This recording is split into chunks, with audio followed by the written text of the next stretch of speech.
പത്തനംതിട്ടയിൽ കാപ്പ കേസ് പ്രതിക്കൊപ്പം സിപിഎമ്മിൽ ചേർന്ന സുധീഷ് വീണ ജോർജിന്റെ തെരഞ്ഞെടുപ്പ് പ്രചാരണത്തിനിറങ്ങിയ ഡിവൈഎഫ്ഐക്കാരെ വധിക്കാൻ ശ്രമിച്ച കേസിലും പ്രതിയാണ് എന്ന വിവരം പുറത്തുവന്നതോടെ പാർട്ടി വീണ്ടും വെട്ടിലാവുകയാണ്.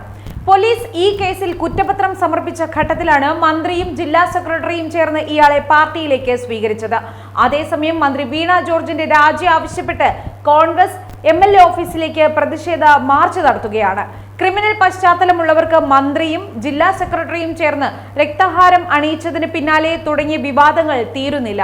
കാപ്പ കേസ് പ്രതിക്കൊപ്പം പാർട്ടിയിലേക്ക് എത്തിയ കുമ്പഴ സ്വദേശി സുധീഷ് SFIക്കാരെ കൊല്ലാൻ ശ്രമിച്ച കേസിൽ ഒളിവിലുള്ള പ്രതിയാണെന്ന വിവരം കഴിഞ്ഞ ദിവസമാണ് പുറത്തുവന്നത്. അതേ വ്യക്തിക്കെതിരെ വേറെയും ക്രിമിനൽ കേസുകളുണ്ട്. 2021 ഏപ്രിൽ 4-ന് വീണ ജോർജിന്റെ പ്രചാരണത്തിന്റെ ഭാഗമായുള്ള കൊട്ടിക്കലാശം കഴിഞ്ഞ് മടങ്ങിയ ഡിവൈഎഫ്ഐ പ്രവർത്തകരെ ആക്രമിച്ച കേസിൽ പ്രതിയാണ്.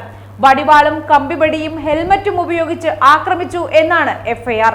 BJP വിട്ട് CPM-ലേക്ക് എത്തിയതോടെ യുവാക്കളെല്ലാം ശരിയുടെ പക്ഷത്തായെന്ന് മന്ത്രി ആവർത്തിച്ച് വിശദീകരിക്കുന്നുണ്ട്. മാത്രമല്ല MLA-മാർക്കെതിരായ കേസുകളോട് താരതമ്യം ചെയ്തും ന്യായീകരിക്കുകയാണ് മന്ത്രി. അതേസമയം ക്രിമിനൽ പശ്ചാത്തലമുള്ളവരെ സ്വീകരിക്കാൻ പോയ മന്ത്രിയുടെ രാജി ആവശ്യപ്പെട്ട യൂത്ത് കോൺഗ്രസിന് പിന്നാലെ കോൺഗ്രസും പ്രതിഷേധം ശക്തമാക്കുകയാണ്. ആരോഗ്യമന്ത്രി വീണ ജോർജിനെതിരെ VD സതീശൻ ആഞ്ഞടിച്ചു.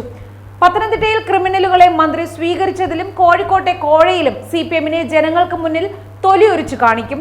UDF ജനങ്ങളിലേക്ക് പോവുകയാണെന്നും കേരളം ഭരിക്കുന്ന പാർട്ടിയുടെ തനിനിറം എന്താണ് എന്ന് സാധാരണക്കാർക്ക് മുന്നിൽ തുറന്നു കാട്ടുമെന്നും VD സതീശൻ പറഞ്ഞു. ബാർ കോഴയുമായി ബന്ധപ്പെട്ട സമരവുമായും UDF മുന്നോട്ട് പോകും. പ്രതിപക്ഷ നേതാവെന്ന നിലയിൽ നൽകിയ പരാതിയിലും ഇതുവരെ കേസെടുത്തിട്ടില്ല. ആരഴിമതി നടത്തിയാലും പുറത്തു വരണം.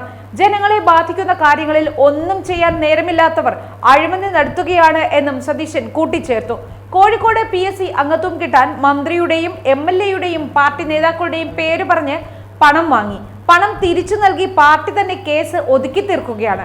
കോഴ വാങ്ങിയ സംഭവം ഇല്ലെന്ന പച്ചക്കള്ളം പറഞ്ഞ് മുഖ്യമന്ത്രിയും പൊതുമരാമത്ത് മന്ത്രിയും CPM നേതൃത്വവും പച്ചക്കള്ളം പറഞ്ഞ് ജനങ്ങളെ തെറ്റിദ്ധരിപ്പിക്കുകയാണ്.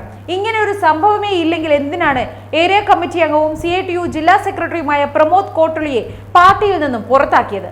PSC അംഗമാക്കാനല്ല, ആയുഷിലേക്കുള്ള സ്ഥലം മാറ്റത്തിനാണ് പണം വാങ്ങിയതെന്നാണ് ഇപ്പോൾ പറയുന്നത്. ഹോമിയോ ഡോക്ടർക്ക് സ്ഥലം മാറ്റം കിട്ടാൻ 22 ലക്ഷമാണോ കേരളത്തിലെ റേറ്റ്? ഇതും ഒരു കുറ്റകൃത്യമല്ലേ? മുഖ്യമന്ത്രിയുടെയും പൊതുമരാമത്ത് മന്ത്രിയുടെയും പാർട്ടി നേതൃത്വത്തിന്റെയും കയ്യിൽ പരാതി കിട്ടിയിട്ട് എത്ര മാസമായി? പരാതി കിട്ടിയിട്ട് പോലീസിന് നൽകിയോ? പാർട്ടി തന്നെയാണോ പോലീസ് സ്റ്റേഷനും കോടതിയും?